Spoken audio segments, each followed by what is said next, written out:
She said she couldn't stand me anymore. Those exact words, quiet but sharp, fell between us like broken glass. We were in the living room. Same beige couch, same framed photo from our trip to Miami, same faint scent of her lavender perfume. Yet everything felt suddenly foreign. I stood there holding the coffee mug I'd made for her, watching the steam curl upward as if trying to escape, too. Emily didn't look angry. She looked empty. That was somehow worse. "I just can't do this anymore, Nate," she said. "You're too much, too controlling, too serious. I don't even recognize myself when I'm with you." For a long second, I didn't move. We'd had fights before, about late nights, bills, her friends.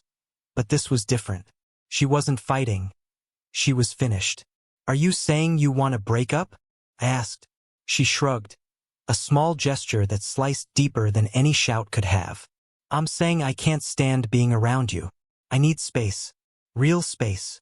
I nodded slowly, pretending it didn't crush me. "All right, space it is." That was when her friend, Lena, stepped in from the hallway. I'd forgotten she was even there. She dropped by earlier with some excuse about picking up Emily for dinner. She gave Emily a quick glance, then looked at me with something unreadable behind her eyes. Emily grabbed her purse, muttered something about staying at her sister's place, and brushed past me. The door shut with a final click. For a moment, it was just silence, thick, humming silence that pressed against my ears. I stood there, still holding that useless cup of coffee, until Lena cleared her throat. She's been under a lot of pressure," Lena said softly. "Yeah," I managed. "Guess I'm the pressure." She stepped closer, her voice dropping to a whisper. "Wait for me outside." The words barely registered at first. "What?" She didn't repeat herself. She just looked at me. Really looked at me. And something in her gaze made my stomach twist. I nodded and walked out, my pulse beating too fast. Outside, the late autumn air felt heavy. My car was parked across the street, and I leaned against it, staring at the faint glow of our living room window. 5 minutes passed, then 10. Then the door opened, and Lena slipped out, her coat drawn tight. She walked toward me quickly, heels clicking against the pavement. When she stopped in front of me, her breath came out in short clouds. "I'm sorry you had to hear that," she said. "Emily's been spiraling lately, but there's more you should know." I frowned. "What are you talking about?" She hesitated, looking back toward the house. "I shouldn't be saying this, but she's not staying at her sister's tonight." The words landed like small explosions in my chest. "Then where?" Lena looked up at me, eyes flashing with a mix of anger and guilt. "There's someone else. She didn't want me to tell you, but I can't watch her keep lying." My heartbeat roared in my ears. "You're serious?" "She's been meeting him for weeks," Lena whispered. "Tonight, she told him she was finally ending things with you. She planned to go straight to his place." The streetlight flickered above us, buzzing faintly. My hands clenched around the car door. I wanted to ask questions, to demand names, details, proof, but her expression already told me everything. Lena touched my arm lightly. "You didn't deserve that, Nate." Her hand lingered a second too long. Then she stepped back, studying me like she was weighing whether to say more. "I shouldn't even be here," she murmured. "But I couldn't just let you think it was your fault." I looked at her, at the quiet fire in her eyes, the tremor in her voice, and something inside me shifted. "What do you want me to do with that information?" I asked quietly. She met my gaze. "That depends," she said, voice almost trembling, "on whether you're ready to hear everything." For a moment I didn't answer. The night felt stretched, suspended, as if time itself was holding its breath.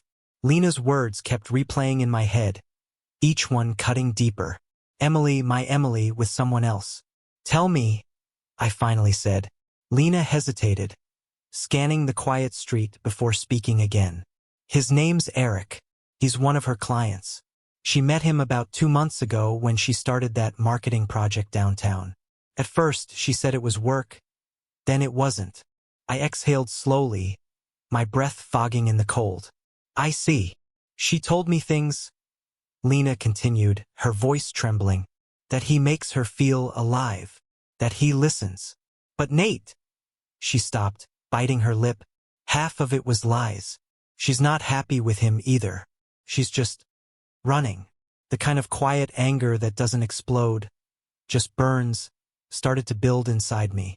I wasn't even sure who it was for her, him, or myself for being blind. Why are you telling me this? I asked. Lena's eyes flicked up to mine, glistening faintly under the streetlight. Because I've watched you love her in ways she never understood. And I can't stand watching her throw it away. Her voice cracked slightly, and suddenly, I saw it. The trace of something behind her concern. Something personal. You care about her, I said quietly. But you care about me too, don't you? She didn't deny it. Her silence said enough. For a long moment, neither of us spoke. The only sound was the hum of distant traffic. Then Lena took a small step closer, her breath mingling with mine in the cool air. She'll realize what she lost, she said softly. They always do. I almost laughed, but it came out hollow. And by then, I'll be a ghost in her memory. Lena reached out and took my hand. Then make sure you haunt her. There was something sharp, electric in that line. Not revenge exactly, but reclamation. A quiet insistence that I deserved better. We stood there for a few seconds more before she pulled away. I need to go, she said. If she sees me here too long, she'll know I told you. I nodded. Thanks for being honest. She turned to leave, but then paused and looked back. Nate, you're stronger than you think. Don't waste that strength trying to fix someone who doesn't want to be fixed. And with that, she walked away into the night. The next morning, the world looked unchanged. Sunlight through the blinds, same old coffee maker sputtering in the kitchen. But everything inside me had shifted. I didn't call Emily. I didn't text. Instead, I sat in the silence she left behind and listened to it until it stopped feeling like punishment. That evening, I saw her name flash on my phone. I let it ring out. Then a message, "Can we talk?" My thumb hovered over the screen, but I didn't reply. 2 hours later, there was a knock at the door. When I opened it, she was there. Eyes red, hair pulled back, wrapped in that same beige coat she'd worn the night before. "Nate, please," she began.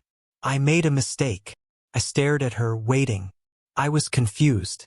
I thought I needed freedom, but I just needed to feel wanted again. "I'm sorry for what I said." Her words came fast, tumbling over each other. "Can we just start over?" For a long time, I didn't speak. Then I stepped aside, letting her in. She glanced around nervously, her gaze landing on the coffee mug still sitting on the table, the same one from last night. "You didn't even wash it," she said quietly. "I didn't have the energy to pretend it didn't matter," I replied. Her lips parted, but before she could answer, my phone buzzed. A message from Lena. It said, "Don't let her rewrite the story."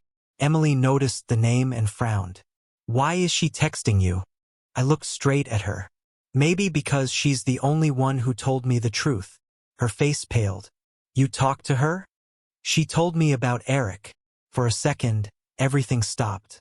Then Emily sank onto the couch, her eyes filling. "It's over," she whispered. "It meant nothing." I nodded slowly. "I know. That's the problem." There was no shouting, no grand speech. Just the quiet acknowledgement that something sacred had died long before last night. She reached for my hand, but I pulled back.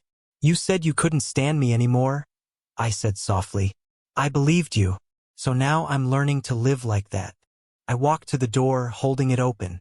She hesitated, tears streaking down her face, then stepped past me into the fading light. As the door clicked shut, I took a deep breath, the first one in weeks that didn't hurt. I didn't look at my phone again that night, but another message came through from Lena later. "You did the right thing. Now wait for the right person." I didn't reply. Some stories don't need words to end. They just need silence strong enough to hold the truth.